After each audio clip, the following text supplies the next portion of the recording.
बिस्मिल्लाहिर्रहमानिर्रहीम। अस्सलाम वालेकुम नाजरीन, मैं हूँ इजाज़ भट्ट और आप देख रहे हैं E7 न्यूज़। नाजरीन, सबसे पहले मैं बात करूँगा जो पाकिस्तान तहरीक इंसाफ के इस्तीफ़े मंजूर किए गए हैं उनके हवाले से कि पाकिस्तान तहरीक इंसाफ के जो इस्तीफ़े हैं वो 4 मुख्तलिफ मराहिल में अब तक मंजूर किए जा चुके हैं। उनमें सबसे पहले 11 इस्तीफ़े मंजूर किए गए, फिर 35 और फिर 43 इस्तीफ़े उनके मंजूर कर लिए गए। अच्छा, अब जो जमात है ना पाकिस्तान तहरीक इंसाफ, वो असेंबली में वापस जाना चाहते थे। उसकी वजह ये थी कि वो चाहते थे कि अपना अपोजिशन लीडर बनाएं, क्योंकि आगे आने वाले हैं इलेक्शन। अब इलेक्शन जब आएंगे तो अपोजिशन लीडर और जो प्राइम मिनिस्टर होगा वो मिलकर अपना निगरान हुकूमत बनाएंगे, निगरान सेटअप वो बनाएंगे। अब जिस तरह के अभी हुआ है कि हुकूमत और अपोजिशन ने मिल बैठकर पंजाब में अपना निगरान वज़ीर आला बनाना था, तो वज़ीर आला निगरान दोनों पार्टियों का आपस में इत्तफाक नहीं हुआ, तो इलेक्शन कमीशन ने एक मुतनाज़े वज़ीर आला बना दिया। अब इसी तरीके से जो पाकिस्तान तहरीक इंसाफ थी कि हम अपोजिशन लीडर अपना बनाएंगे ताकि हम जो वज़ीर आला या वज़ीर आज़म या निगरान सेटअप बनाएंगे उसमें हमारा अमल दखल हो। तो राजा रियाज को तो जैसे ही वज़ीर आज़म पाकिस्तान शहबाज शरीफ साहब कहेंगे वो तो फ़ौरन उनके दिए गए नाम के ऊपर दस्तखत करके उसको ओके कर देंगे और मान लेंगे कि ये हमारा वज़ीर आज़म होगा, निगरान सेटअप ये हमारा होगा। लेकिन अगर पाकिस्तान तहरीक इंसाफ का कोई नुमाइंदा होगा अपोजिशन लीडर, तो उसके साथ जब ये बातचीत की जाएगी तो हुकूमत भी कोई ऐसे नाम अपनी तरफ से तजवीज़ करेगी जिनके ऊपर अपोजिशन को या पाकिस्तान तहरीक इंसाफ को एतमाद हो। तो होना वैसे यही है, लेकिन क्या हुआ कि हुकूमत ने जल्दी से जल्दी, जो कि पहले स्पीकर, जो मुतमईन स्पीकर मैं उन्हें कहूँगा, वो पहले कहते रहे हैं कि मैं पाकिस्तान के जिन अरकान ने ये इस्तीफ़े दिए हैं मैं उनसे मुतमईन नहीं हूँ, लेकिन जैसे ही पाकिस्तान तहरीक इंसाफ ने असेंबलियों के अंदर वापस जाने की बात की तो जल्दी जल्दी से वो स्पीकर मुतमईन हो गए। और मुतमईन होने के बाद उन्होंने बयान किया दिया कि मैंने फ़लाँ के इस्तीफ़े इसलिए मंजूर किए हैं क्योंकि मैंने इनके टीवी के ऊपर बयानात देखे, उससे पता चला कि इन्होंने इस्तीफ़ा दिया, या उन्होंने उनके ट्विटर अकाउंट से मैंने देखा। अब 20-35 लोगों ने तो टीवी के अंदर बयानात दिए थे कि हमारे इस्तीफ़े मंजूर किए जाएं, हमने इस्तीफ़े दिए हैं। तो बाकी जो लोग थे, स्पीकर साहब कहते थे कि मैं एक एक को फर्दन बुलाऊंगा और यही तरीकाकार है। लेकिन अब उन्होंने अचानक से वो मुतमईन हुए, जिस तरह वो पहले कुछ लोगों के अचानक से ईमान नहीं जाग गए थे इमरान खान साहब के दौरे हुकूमत में। वो जो 20-22-23 लोग थे जो कि मुनारिफ अरकान कहलाते हैं पाकिस्तान तहरीक इंसाफ के, तो अचानक से स्पीकर मुतमईन हुए इन लोगों के इस्तीफ़े से, उन्हें बुलाया नहीं और उनके फ़ौरन इस्तीफ़े मंजूर कर लिए, सिर्फ इसलिए कि अपोजिशन लीडर पाकिस्तान तहरीक इंसाफ का ना हो सके। अब मैं आपको एक अंदर की बात बताता हूं, शायद आप लोगों का तक ये बात उस तरीके से ना पहुंच सकी हो। पाकिस्तान तहरीक इंसाफ की जो स्पेशल नशिस्तें हैं जिनमें माइनॉरिटी और ख़वातीन की नशिस्तें हैं वो बनती हैं 34, और जो मुनहरिफ अराकीन हैं उनकी तादाद है 23।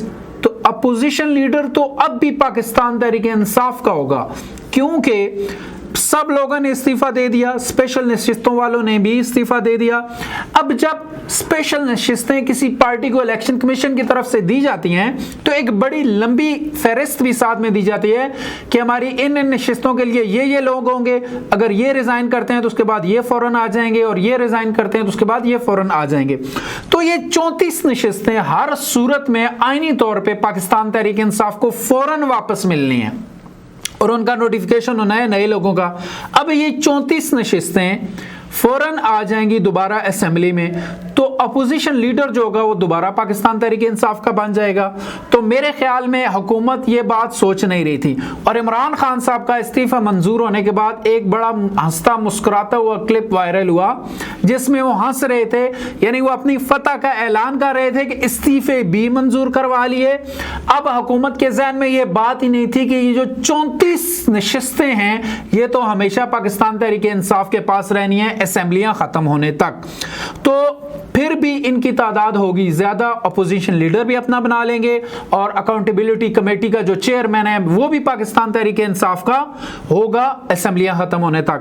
تو میرے خیال میں حکومت کو اس بارے میں سوچنا چاہیے تھا۔ اس سے عمران خان نے اپنی ہنستی ہوئی ایک ویڈیو وائرل کی اور ایک کلپ وائرل کیا کہ ان کو سمجھ ہی نہیں ہے کہ اپوزیشن لیڈر کی وجہ سے انہوں نے 143 لوگوں کے استعفے منظور کر لیے، اپوزیشن لیڈر پھر بھی پاکستان تحریک انصاف کا ہی ہوگا، ٹھیک ہے۔ تو یہ ایک نیوز تھی جو میں نے آپ کو دینی تھی۔ اس کے بعد کل عمران خان صاحب نے ایک بڑا زبردست قسم کا خطاب کیا اور انہوں نے کہا کہ قوم کے اس وقت کھڑا ہونے کا وقت ہے، اگر اب یہ قوم کھڑی نہیں ہوگی تو پھر آئندہ اسے کبھی بھی ریلیف شاید ہی مل سکے، اور انہوں نے کہا کہ اگر میری جان بھی چلی جائے نا، میں اپنی آخری سانس تک اپنی قوم کے ساتھ کھڑا رہوں گا اور ان کے حق کے لیے لڑتا رہوں گا۔ یہ ایک لیڈر کی بہت ہی بڑی بات ہے۔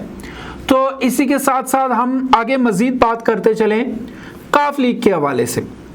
کاف لیگ کے بارے میں آج یہ خبریں گردش کر رہی ہیں کہ کاف لیگ نے چودھری شجاعت کو صدارت سے ہٹا دیا اور پرویز الہی کو اپنا قائد یعنی صدر مقرر کر دیا، منتخب کر لیا ان کو۔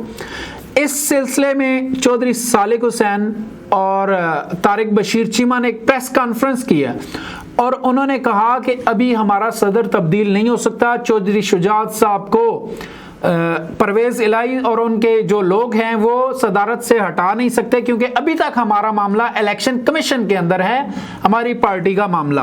تو یہ تردید کی ہے چودھری صالح حسین اور طارق بشیر چیمہ نے، جبکہ مبارکباد وصول کر رہے ہیں اس وقت پرویز الہی کہ ان کو صدر بنا دیا گیا ہے کاف لیگ کا۔ تو اس کے ساتھ ہم بات کریں گے فواد چودھری کے حوالے سے۔ فواد چودھری کا 2 روزہ ریمانڈ عدالت نے دے دیا ہے۔ اب فواد چودھری صاحب کے بارے میں بات کروں کہ پہلے بھی بہت سارے لوگوں کو اس طرح گرفتار کیا گیا، لیکن فواد چودھری صاحب چونکہ اسپیشل پرسن تھے عمران خان کے، تو ان کے ساتھ بڑا امتیازی قسم کا سلوک کیا جا رہا ہے۔ کل جب انہیں عدالت میں پیش کیا جا رہا تھا تو ان کے اوپر ایک سفید کپڑا، سفید چادر ڈالی گئی تھی، جیسے کہ یہ کسی غیر ملک کے جاسوس ہوں اور پاکستان کی آرمڈ فورسز نے ان کو پکڑ لیا ہے اور ان کو پیشیہ انکوائری کے لیے لے جایا جا رہا ہے۔ ایسا دوسرے ممالک کے جاسوسوں کے ساتھ ہوتا ہے کہ جب دوسرے ملک کے کسی جاسوس کو جب آپ گرفتار کرتے ہیں تو ان کے چہرے کے اوپر نقاب ڈال دیتے ہیں، پردہ ڈال دیتے ہیں یا انہیں کچھ پہنا دیتے ہیں تاکہ وہ اپنے دائیں بائیں کا ماحول نہ دیکھ سکیں۔